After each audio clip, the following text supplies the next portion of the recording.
رب اشرح لي صدري ويسر لي أمري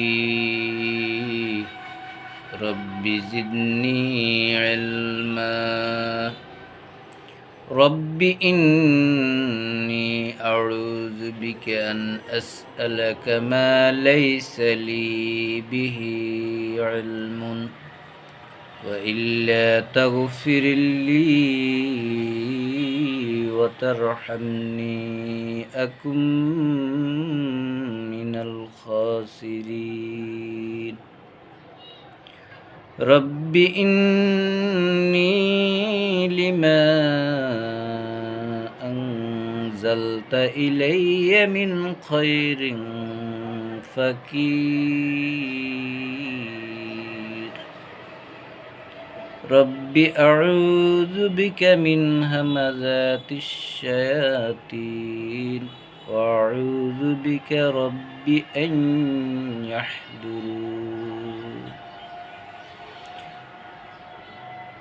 أعوذ بالله أن أكون من الجاهلين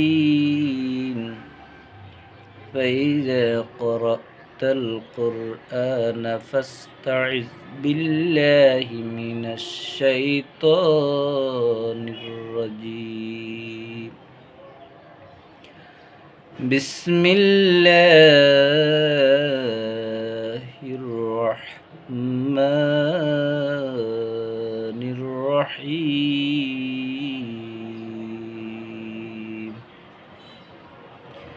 إن نقول إلا اعتراك بعد آلهتنا بسوء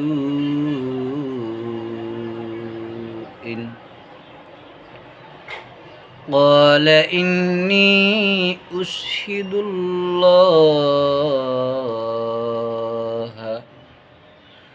واشهدوا أني بريء مما تشركون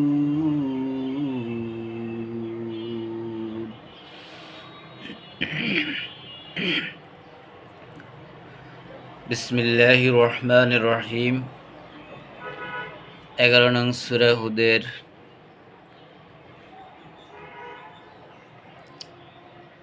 54 নং আয়াতখানা তেলাওয়াত করলাম। ইতিপূর্বে প্রথম আয়াত থেকে 54 নং আয়াতের আগ পর্যন্ত অর্থসহ কয়েকটি ভিডিওতে তেলাওয়াত হয়েছে। আজকে 54 নং আয়াত থেকে তেলাওয়াত শুরু করছি।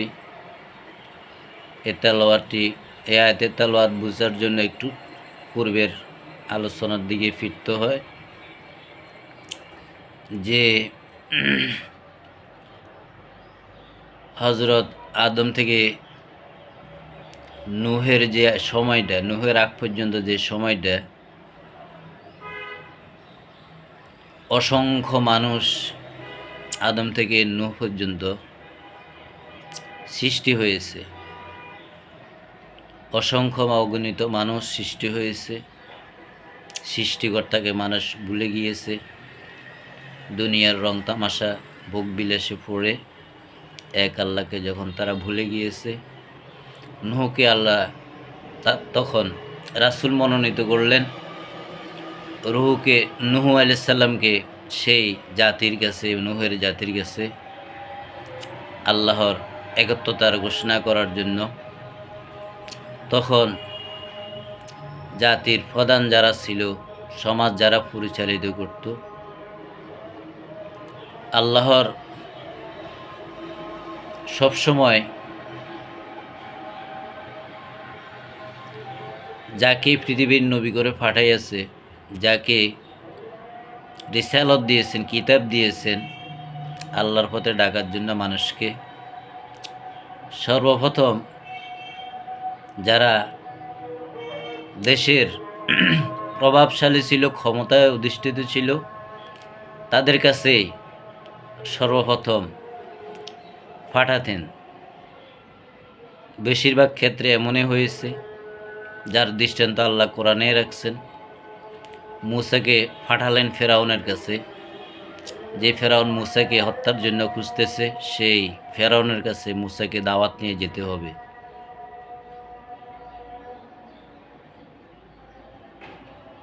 এভাবে নমরুদের বিপক্ষে পাঠানো হয়েছে ইব্রাহিমকে। নমরুদকে দ্বীনের জন্য, এক আল্লাহর পথে, এক আল্লাহর দিকে, এক আল্লাহমুখী করার জন্য নমরুদকে দাওয়াত দিতে হবে। কারণ একটা দেশের প্রধান যদি ভালো চলে, ইনসাফ মতন তার দেশ পরিচালনা করে, দেশে আর কোনো সমস্যা থাকার কথা না। সেজন্য যার হাতে রাষ্ট্রীয় ক্ষমতা, যার হাতে প্রধান শক্তি রাষ্ট্রের, তাকে টার্গেট করে করে রাসূলগণকে সর্বপ্রথম তাদেরকে টার্গেট করতেন, তাদের কাছে পাঠাতেন। যার নমুনা, যার বর্ণনা, যার ইতিহাস কোরআন খুললে আমরা দেখতে পাই।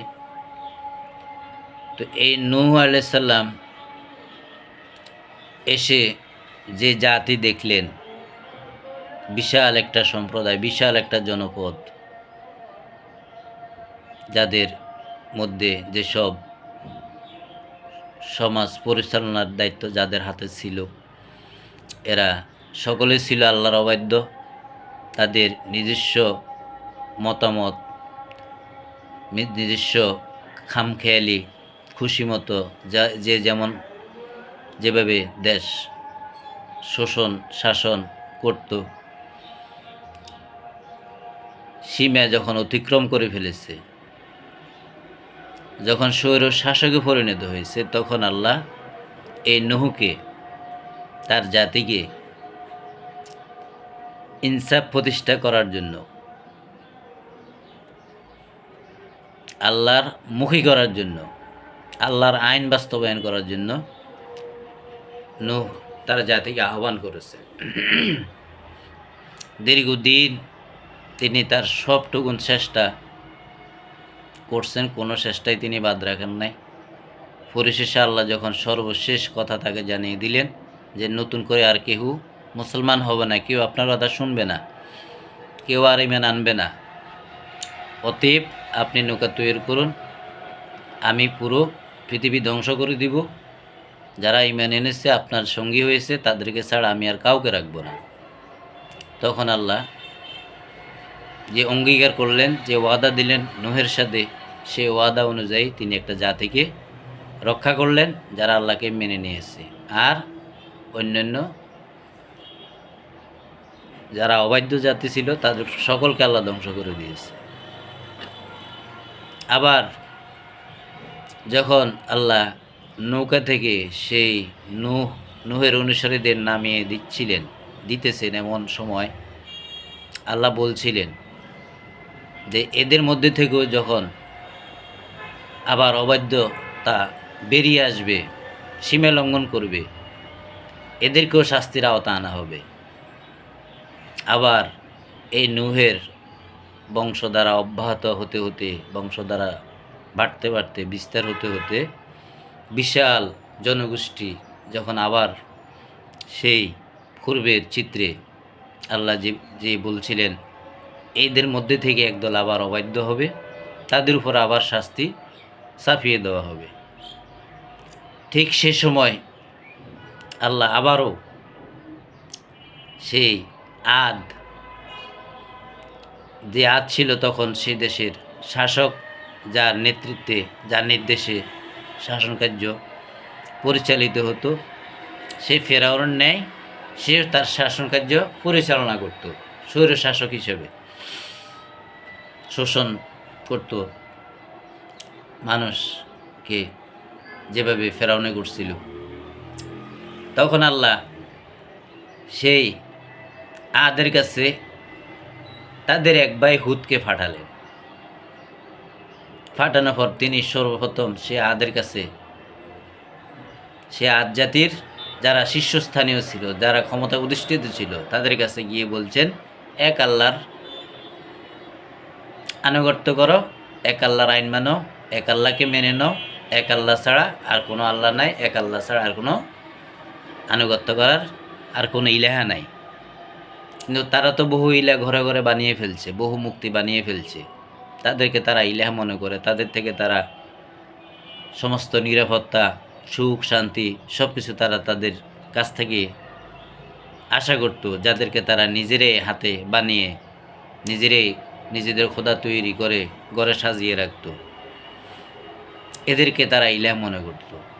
এই কথা স্মরণ করিয়ে দিতে যখন আল্লাহ হুদকে সেই আদ জাতির কাছে প্রেরণ করলেন, তখন তিনি যতই চেষ্টা করেছেন, যতই তাদেরকে আহ্বান করেছেন, তাদের থেকে কোনো ভালো সাড়া তো পানে নাই, বরং তাকেও কটাক্ষ করা হয়েছে, তাকেও প্রত্যাখ্যান করা হয়েছে, তার সাথেও ঘাটতাড়ামি করা হয়েছে। তাকে বলছিল যে তুমি যে একজন উপদেশদাতা, তোমার ইলার পক্ষ থেকে, তোমার আল্লাহর পক্ষ থেকে, মা জিতানা বিবাইনাতিন, আমাদেরকে দলিল দেখাও। যেরকম দলিল দেখার আজও সিস্টেম আমাদের সমাজে আছে। যখন আল্লাহর কথা কেউ বলতে চায়, ভালো কথা কেউ বলতে চায়, কোরআনের সত্য কথাগুলো তুলতে চায়, অনেকে যখন তার জীবনের সাথে, বাস্তবতার সাথে মিল পায় না, তখন সে দলিল খোঁজে, দলিল টোকা। এই দলিল পূর্বে থেকে খুঁজে আসতো, চলে আসতো, এই নিয়মে, এই প্রথা। তারা যখন আদ থেকে দলিল চাইতো যে তুমি যে একজন মনোনীত ব্যক্তি, নির্বাচিত ব্যক্তি, এই কাজে দায়িত্ব পাইছো, তার প্রমাণ কি, দলিল কি, আমাদেরকে দলিল দেখাও। দলিল ছাড়া আমরা কোনো কিছুতেই, তোমার একটা কথার কারণে আমরা ইলাদের, যেসব ইলা তারা বানিয়েছিল, আমাদের ইলাহাদেরকে আমরা বর্জন করতে পারবো না, এদের থেকে আমরা দূরে থাকতে পারবো না। বরং আমরা তোমাকে দেখতে পাচ্ছি, তোমরা কি, তোমাকে একজন অবিশ্বাসী হিসেবে আমরা দেখতে পাচ্ছি। এরপরে বলছেন, ইন্না কুলু ইল্লা তারাকা বাদু আলিহাতিনা বিসুইন, আমরা এটা বলতাম না, আমাদেরকে বলতে হয়, যেহেতু তুমি আক্রান্ত হয়ে গেছো,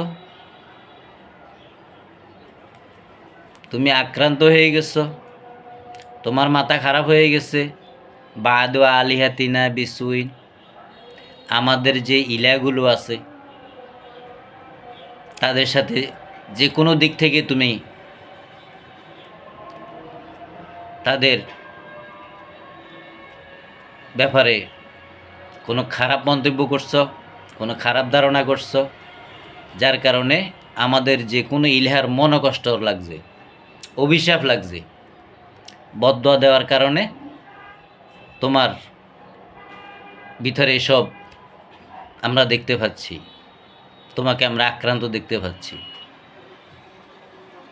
মোট কথা হচ্ছে, তারা এটি বুঝাইতে চেয়েছেন যে আমরা যে ইলার উপাসনা করি, ঘরে ঘরে ইলা, প্রত্যেকের ইলা, এক একজনের এক এক ইলা, ঘরে ঘরে মুক্তি, তুমি আমাদের এই মুক্তিদের যে কোনো মুক্তির মনে কষ্ট দিছ, আর তার অভিশাপে সে যে বদদোয়া করছে, এই বদদোয়ার কারণে তুমি এখন আবল তাবল আমাদেরকে বলতে আছো।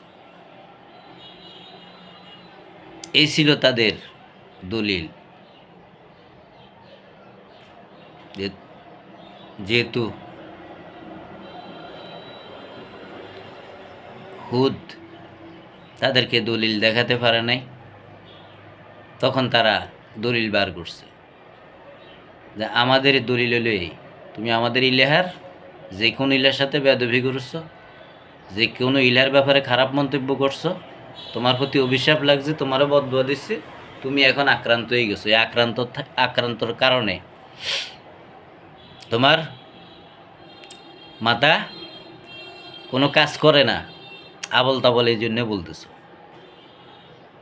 কলা আদ বলিলেন, হুদ বলিলেন, হুদ হুদ যাকে আল্লাহ বাছাই করছেন, মনোনীত করছেন আদ সম্প্রদায়কে আল্লাহমুখী করার জন্য, আল্লাহর দিকে দাওয়াত দেওয়ার জন্য, তিনি বললেন قال إني أشهد الله واشهدوا أني بريء مما تشركون إني أشهد الله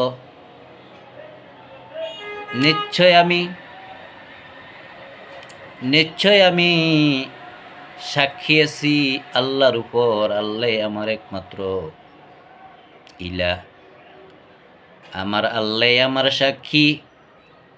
আমি কোন ইলাহে বিশ্বাস করি, কোন ইলাহের আনুগত্য করি, কোন ইলাহকে মানি, কোন ইলাহের অনুসরণ করি, তার সাক্ষী স্বয়ং আল্লাহ আছেন আমার ব্যাপারে।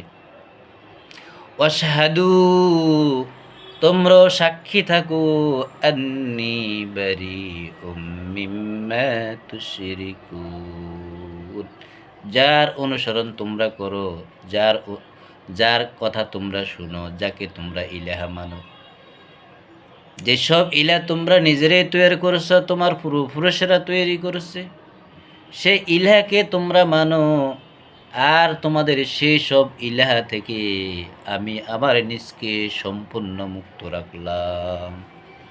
কারোর সাথে আমার কোনো সম্পর্ক নাই, আমি আমার আল্লাহর সাথে এদের কাউকে কোনো সমকক্ষ মনে করি না, শরীক মনে করি না, শরীক থেকে আমি সম্পূর্ণ মুক্ত। যেরকম বলেছিলেন ইব্রাহিম আলাইহিস সালাম, ওয়ামা আনা মিনাল মুশরিকিন ইন্নী ওয়াজ্জাহতু ওয়াজহিয়া লিল্লাযী ফাতারাস সামাওয়াতি ওয়াল আরদা হানিফান ওয়ামা আনা মিনাল মুশরিকিন। এরপরে বলছেন মিন দুনিহি ফাকিদুনি জামিআন সুম্মা লা তুনজিরুন। মিন দুনিহি, এক আল্লাহ ছাড়া, এক আল্লাহ ব্যতীত যদি তোমরা সকলে মিলে চেষ্টা চালিয়ে যাও, কৌশল করে যাও, সুম্মা লা তুনজিরুন, এক মুহূর্তের জন্যই আমি নসিহত করা থেকে, আল্লাহর পথে ডাকা থেকে এক মুহূর্তের জন্যই আমি বিরত হব না, তোমরা আমাকে বিরত রাখতে পারবে না। এক মুহূর্তের জন্য, এক সেকেন্ডের জন্য আল্লাহর পথ হইতে তোমরা আমাকে সরাতে পারবে না, যদি তোমরা সকলে মিলে চেষ্টা করো। যত রকমের চেষ্টা, যত রকমের দলিল তোমরা আমার সামনে নিয়ে আসো, তার কোনোটাই আমার কাছে গ্রহণযোগ্য না। আমি আন্নী বারিউম মিম্মা তুশরিকুন, এগুলি থেকে আমি সম্পূর্ণ মুক্ত। তোমাদের এই সমস্ত চিন্তা ভাবনা, তোমাদের এই সমস্ত ইলাহার অনুসরণ, তোমাদের এই সমস্ত হঠকারিতা, ইন্নী তাওয়াক্কালতু আলাল্লাহি রাব্বি ওয়া রাব্বিকুম, আমি ভরসা করি, নির্ভর করি একমাত্র আল্লাহর উপর, এক আল্লাহর উপর আমি ভরসা করি, এক আল্লাহর উপর আমি নির্ভরশীল, কারোর উপর আমি নির্ভরশীল না। তোমরা যাদের উপরে নির্ভরশীল, আমি এদের কারোর উপরে নির্ভরশীল না। আমি আছি যার উপরে নির্ভরশীল, যার উপরে আমার ভরসা, তিনি হচ্ছেন আল্লাহ। ইন রব্বি, তিনি হচ্ছেন আমার প্রতিপালক। অরব্বিকুম, আর তিনি শুধু আমার প্রতিপালক না, তোমাদেরও প্রতিপালক। তোমরা অস্বীকার করো আর নাই করো, তিনিও তোমাদের প্রতিপালক। তার উপরে আমি ভরসা রাখি। তার উপর আমি নির্ভর করে চলি।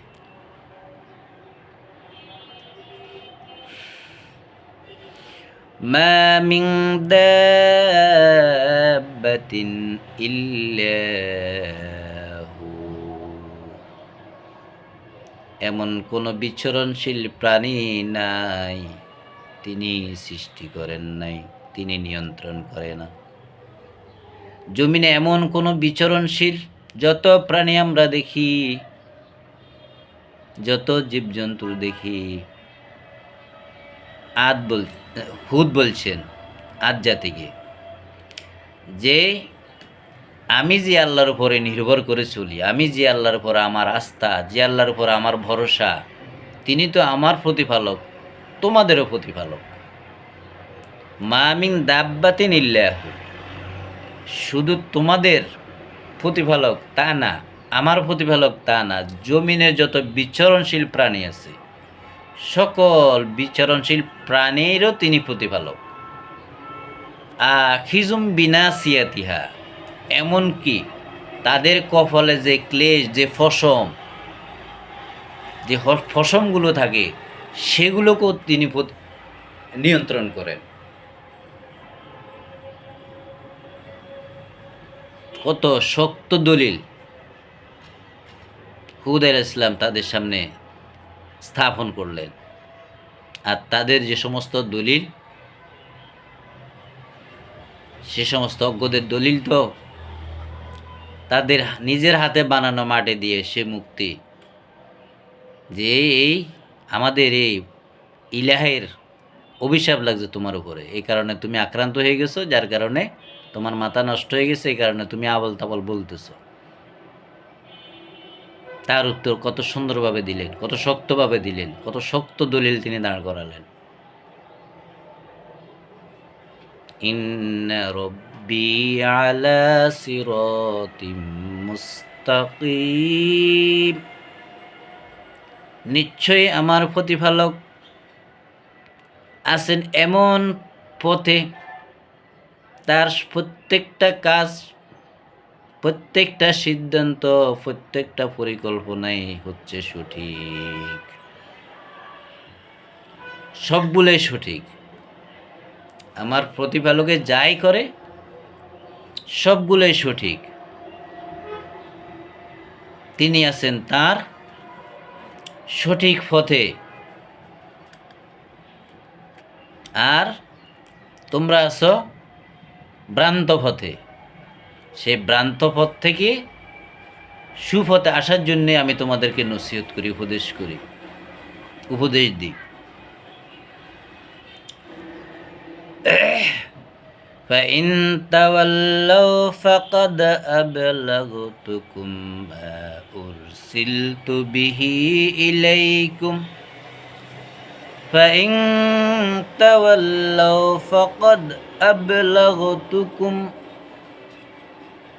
এবার যদি তোমরা না ফিরো, আল্লাহর দিকে যদি তোমরা না ফিরে, তোমরা যদি সে মুক্তিমুখী হও, তোমাদের ইলাহমুখী হও, ফাকাদ আবলাগতুকুম, আমি ফুসিয়ে দিয়েছি তোমাদেরকে, মা উরসিলতু বিহি, যেসব আমাকে দেওয়া হয়েছে,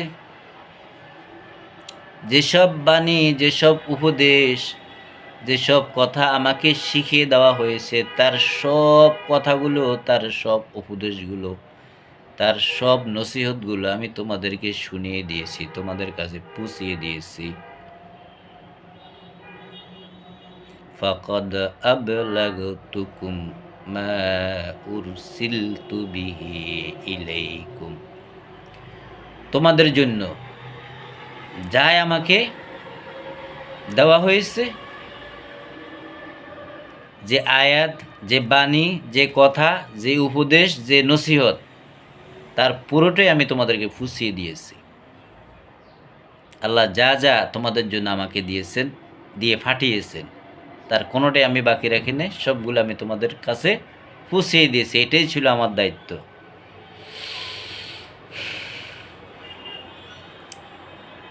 ওয়াস্তাখলিফু রাব্বি কওমান গায়রাকুম তাহলে আমার রেসালত আমি পুষিয়ে দিয়েছি তোমাদের কাছে, যে রিসালত আমাকে আল্লাহ দিয়েছেন তোমাদের জন্য, তার প্রতিটি রিসালাত, প্রতিটি আয়াত, প্রতিটি আল্লাহর কথা, প্রতিটি আল্লাহর নসিহত, উপদেশ, আদেশ সব কিছু আমি পুষিয়ে দিয়েছি। এখন তোমরা যদি না মানো, অবাধ্য হও, তাহলে কি হবে? ওয়াস্তাখলিফু রব্বি, অচিরেই আমার প্রতিপালক উৎখাত করে দিবেন তোমাদেরকে, কওমান গায়রাকুম, অন্য এক জাতিকে তিনি তার এই পৃথিবীর স্থলাভিষিক্ত করবেন, ওই নূহের জাতির মতন। ইতিহাস তো জানা, পূর্বের ইতিহাস জানা, আদের নূহের ইতিহাস জানা,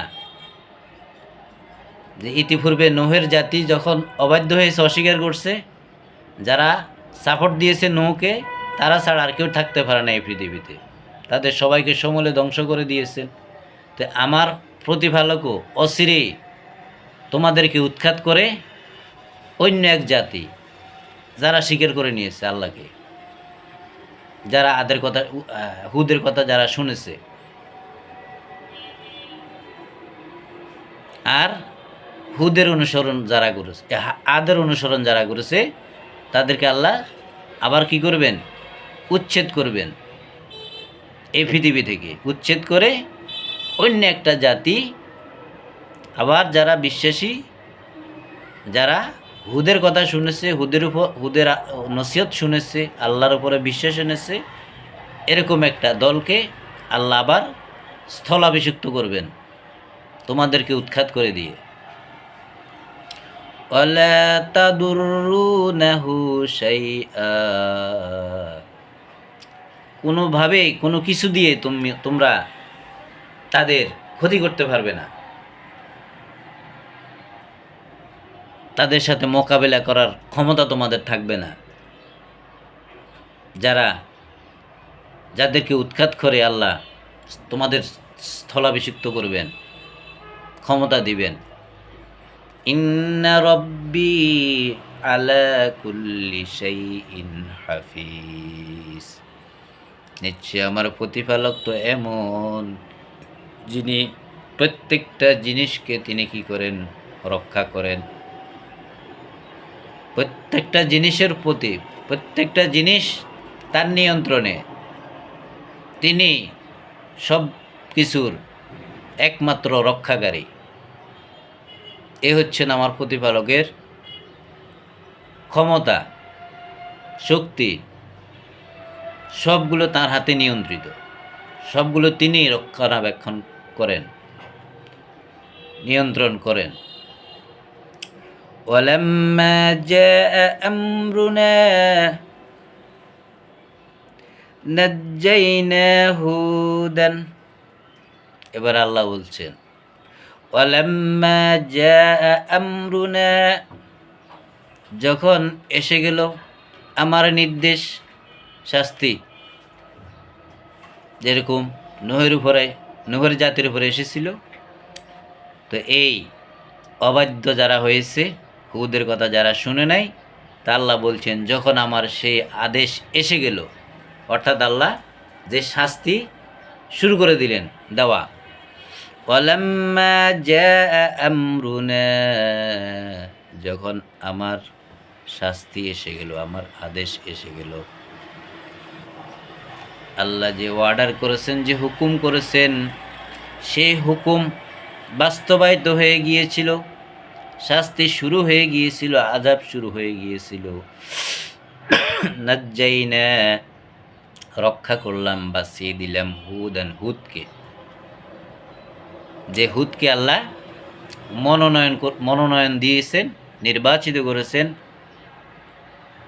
আল্লাহমুখী করার জন্য, জাতিকে আল্লাহর দিকে ডাকার জন্য, সেই হুদকে আল্লাহ বাঁচিয়ে দিলেন, উদ্ধার করলেন। আল্লাযীনা আমানু মাহু, এবং এই হুদের সাথে যারা ঈমান এনেছিল, আল্লাহকে মেনে নিয়েছিল, তাদেরকেও আল্লাহ বিরাহমাতিম মিন্না, আমার রহমতের দ্বারা তাদেরকেও আমি বাঁচিয়ে দিয়েছি, উদ্ধার করে দিয়েছি। আদ জাতির আযাব থেকে। ওয়ানাজ্জাইনাহুম মিন আযাবিন গলিজ, তাদেরকে মুক্তি দিয়েছিলাম। হুদ এবং হুদের সাথে যারা ঈমান এনেছিল, যারা সঙ্গী ছিল, আমি আমার দয়া দিয়ে তাদের সকলকে বাঁচিয়ে দিয়েছিলাম ভয়াবহ কঠিন সেই শাস্তি থেকে। তাহলে আল্লাহ আদ জাতিকেও কি করছেন? ধ্বংস করে দিয়েছেন, যারা অবাধ্য হয়েছিল। এই বিশাল জনগোষ্ঠী মধ্য থেকে যখন আবার আল্লাহকে ভুলে গিয়েছে, আবার যখন নিজেদের সেই ক্ষমতা অপব্যবহার করা শুরু করেছে, তখন আবার আল্লাহ হুদকে পাঠালেন। হুদের কথা যারা অমান্য করেছে এদেরকে আবার আল্লাহ ধ্বংস করে দিয়েছেন। যে কয়জন হুদের সাথে আল্লাহকে বিশ্বাস করেছেন এদেরকে আল্লাহ বাঁচিয়ে দিয়েছেন। আবার এদের বংশবিস্তার হতে শুরু করেছে, বাড়তেছে। ওয়াতিলকা আদুন জাহাদু বিআয়াতি রাব্বিহিম, ওয়াতিলকা আদুন জাহাদু,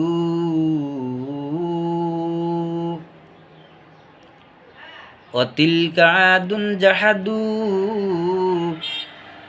ওই আদ জাতি অস্বীকার করছিল বিআয়াতি রব্বিহিম, তাদের প্রতিপালকের আয়াত। সে আদ জাতি দোষ কি ছিল? আল্লাহর আয়াতকে অস্বীকার করছিল, অমান্য করছিল। ওয়াসাউ রুসুলাহু, তার যে বার্তাবাহক তিনি পাঠাইয়াছেন, যে রাসূল তিনি পাঠাইয়াছেন হুদকে, সে হুদকে অমান্য করেছে, প্রত্যাখ্যান করেছে তার কথাগুলো। আজকে যারা কোরআনের কথা শুনতে পারে না, আল্লাহর আয়াতের কথা শুনতে পারে না, গা মধ্যে আগুন ধরে যায়।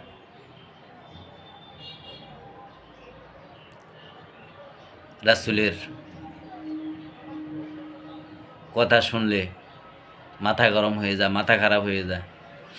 আল্লাহু আকবার, আস্তাগফিরুল্লাহ, আস্তাগফিরুল্লাহ।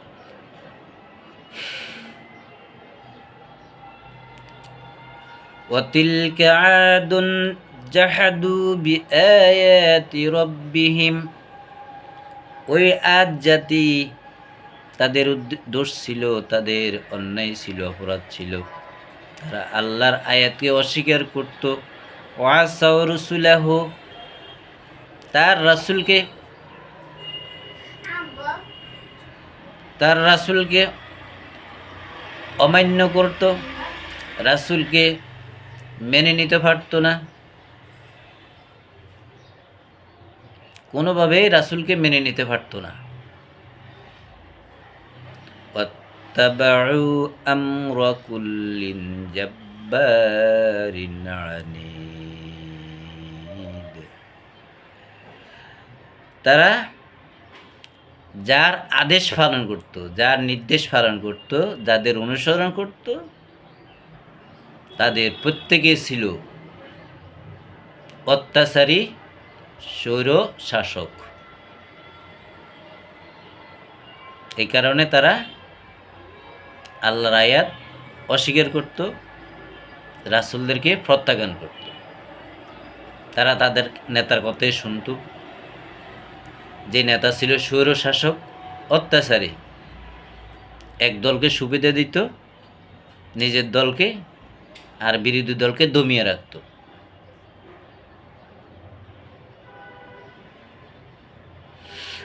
وَأُتْبِعُوا فِي هَذِهِ الدُّنْيَا لَعْنَةً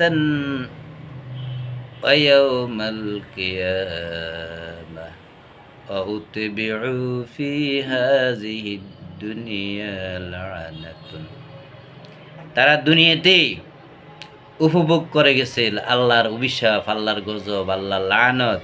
ইয়াউমাল কিয়ামা, কিয়ামতও রয়েছে আল্লাহর লানত তাদের জন্য, আল্লাহর অভিশাপ, আল্লাহর গজব।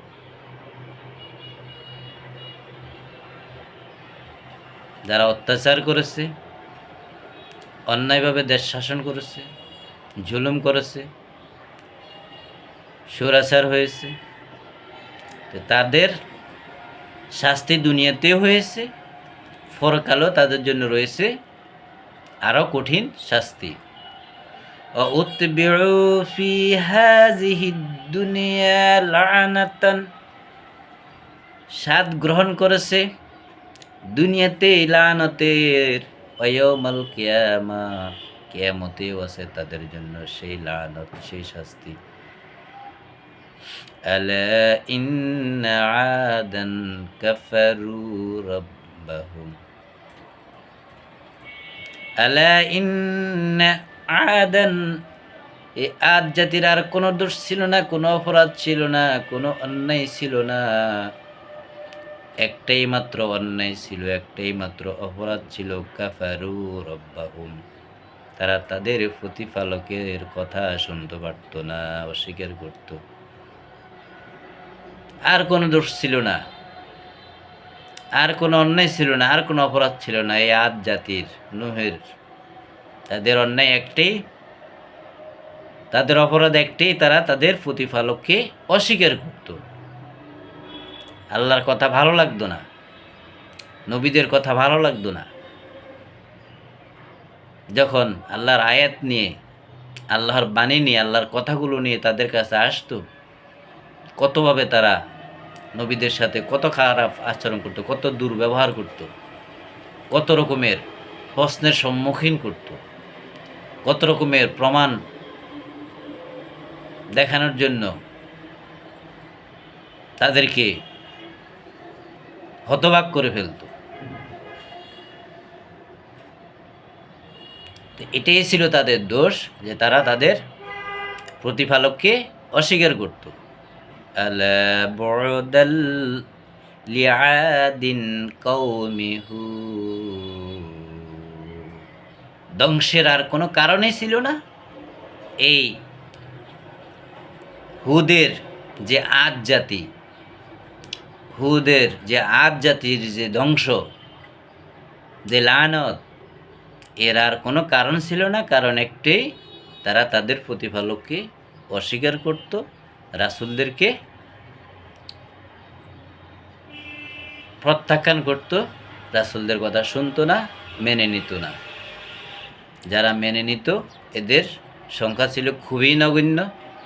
এদেরকে আবার আল্লাহ পৃথিবীর শাসনের দায়িত্ব দিলেন। আবার এদের বংশ থেকে আবার অবাধ্য এক জাতি তৈয়ার আদম থেকে এই সিস্টেম চালু হয়ে আসছে। সেই কথাই এখন পরবর্তী আয়াতে বলা হয়েছে। ওয়াইলা সামুদ আখাহুম সালিহান, নূহের কথাও শেষ। একদল অবাধ্য হয়েছে, একদল আল্লাহকে মেনে নিয়েছে, সংখ্যা খুব নগণ্য। এদেরকে আল্লাহ পৃথিবীতে টিকিয়ে রাখছেন, বাকি সবগুলোকে ধূলিসাৎ করে দিয়েছেন। আবার এদের বংশধারা থেকে আবার অবাধ্য একদল সৃষ্টি হয়েছে, আবার বিপর্যয় সৃষ্টি হয়েছে পৃথিবীতে। আবার সেই আদ জাতির সেই অবাধ্য যারা হয়েছে, এদের সবাইকে আল্লাহ সমূলে ধ্বংস করে দিয়েছেন। যারা স্বীকার করেছে আল্লাহকে, তাদের একটা অংশকে আল্লাহ টিকিয়ে রেখেছেন, যাদের সংখ্যা ছিল খুবই নগণ্য। এদের বংশ বিস্তার হতে হতে আসলো সামুদ।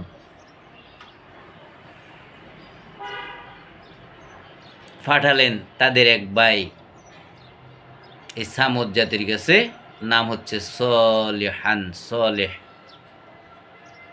যেরকম ওয়াইলা আদিন আখাহুম হুদান, আদের কাছে পাঠানো হয়েছে তাদের এক ভাই হুদকে। আর ওয়াইলা সামুদ আখাহুম সলিহান, সামুদকে, সামুদ জাতির কাছে পাঠানো হয়েছে আখাহুম, তাদের এক ভাই সলেহান,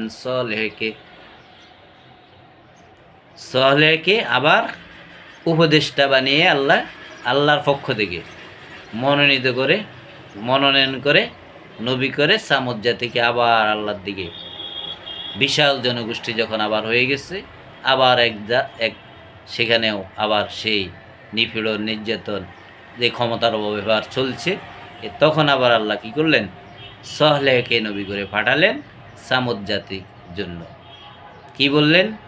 একই কথা, ক্বালা ইয়া কওমি ইবুদুল্লাহ, হে জাতি, হে সম্প্রদায়, এক আল্লাহর আইন মানো, এক আল্লাহর আনুগত্য করো, এক আল্লাহর ইবাদত করো, এক আল্লাহর দাসত্ব করো। সব নবীর কথা একটাই, সবার দাওয়াত একটাই, আল্লাহমুখী ছাড়া আর অন্য কিছু না। মা লাকুম মিন ইলাহিন গায়রুহু, যেসব আল্লাহ লই তোমরা ব্যস্ত আছো, যেসব ইলাহ লই তোমরা ব্যস্ত আছো, তোমাদের পূর্বপুরুষের মিথ্যা ইলা বানানো, তোমাদের মিথ্যা ইলা বানানো, এগুলি ছাড়া এগুলি সব বাতিল, সব ক্যান্সেল। এক আল্লাহর আইন মানো, এক আল্লাহকে অনুসরণ করো, এক আল্লাহর দাসত্ব করো, এক আল্লাহর দাসত্ব করো, এক আল্লাহর ইবাদত করো। মা লাকুম মিন ইলাহিন গায়রুহু, তোমাদের জন্য এক আল্লাহ ছাড়া আর কোনো ইলাহা নাই। প্রথম ঘোষণা যে এক আল্লাহর আইন মানো, এক আল্লাহর দাসত্ব করো, এক আল্লাহর গোলামি করো, এক আল্লাহ ছাড়া তোমাদের জন্য আর কোনো আল্লাহ নাই, আর কোনো ইলাহা নাই, একজন মাত্র ইলাহ। হুয়া আনশাআকুম মিনাল আরদি, যে আল্লাহ তোমাদেরকে সৃষ্টি করেছে এই মাটি থেকে, এই জমিন থেকে, এই জমিনের মাটি থেকে যে আল্লাহ তোমাদেরকে সৃষ্টি করেছেন, সে আল্লাহর ইবাদত করো।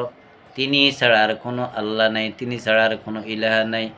ওয়াস্তা'মারাকুম ফিহা, এই মাটি থেকে সৃষ্টি করে এই মাটিতে যিনি তোমাদেরকে বসবাস করার জন্য সুযোগ তৈরি করে দিয়েছেন, সুযোগ দিয়েছেন, তারই ইবাদত করো, তারই আনুগত্য করো। ফাস্তাগফিরুহু, যা করছো, যেসব ইলাহের উপাসনা এ পর্যন্ত করে আসছো, তার কাছে সবগুলো বাদ দিয়ে ফাস্তাগফিরুহু, আল্লাহর সামনে এসে ক্ষমা প্রার্থনা করো, তওবা করো, ফিরে আসো, ক্ষমা প্রার্থনা করো। ফাস্তাগফিরুহু সুম্মা তুবু ইলাইহি, তোমরা সকলেই তার প্রতি ফিরে আসো, আল্লাহর কাছে ফিরে আসো। ইন্না রব্বি করিবুম মুজিব, নিশ্চয় আমার প্রতিপালক একদম কি সাড়া দেন এবং নিকটে, একদম কাছে। তোমরা আমার প্রতিপালকের সামনে ক্ষমা প্রার্থনা করো, ফিরে আসো, আমার প্রতিপালক একদম কাছে এবং তিনি সবার ডাকে সাড়া দিবেন, আশ্বস্ত করলেন, গ্যারান্টি দিলেন। প্রথম ওয়াজ, প্রথম দাওয়াত সামুদ জাতিকে, সালেহ আলাইহিস সালামের। উত্তর ভালো আসে নাই, তারা উত্তর দিছে, সেগুলো 41 আয়াত থেকে সামনের ভিডিওতে তেলাওয়াত করা হবে, অর্থসহ। ভিডিও বড় হয়ে যাচ্ছে, এখানে শেষ করলাম। আল্লাহ আমাদের এই আলোচনা থেকে, কথা থেকে, আপনার এই তেলাওয়াত থেকে, আমার এই তেলাওয়াতে কোনো ভুল ত্রুটি যদি হয়ে যাওয়া জানতে, আল্লাহ আপনি আমাকে ক্ষমা করে দিয়েন। যারা শুনবেন মনোযোগ দিয়ে শুনবেন, আল্লাহর আয়াত মনে করে শুনবেন, আল্লাহর কথা মনে করে শুনবেন। আল্লাহ যেন সবাইকে পড়ার মনোযোগ দিয়ে শোনার সেই সুযোগ দান করেন, এবং প্রত্যেকেই আল্লাহর এই আয়াতগুলো আমরা নিজেরা অর্থসহ বুঝতে, পড়তে চেষ্টা করি। সবাইকে আল্লাহ তৌফিক দান করুক। আলহামদুলিল্লাহি রাব্বিল আলামিন।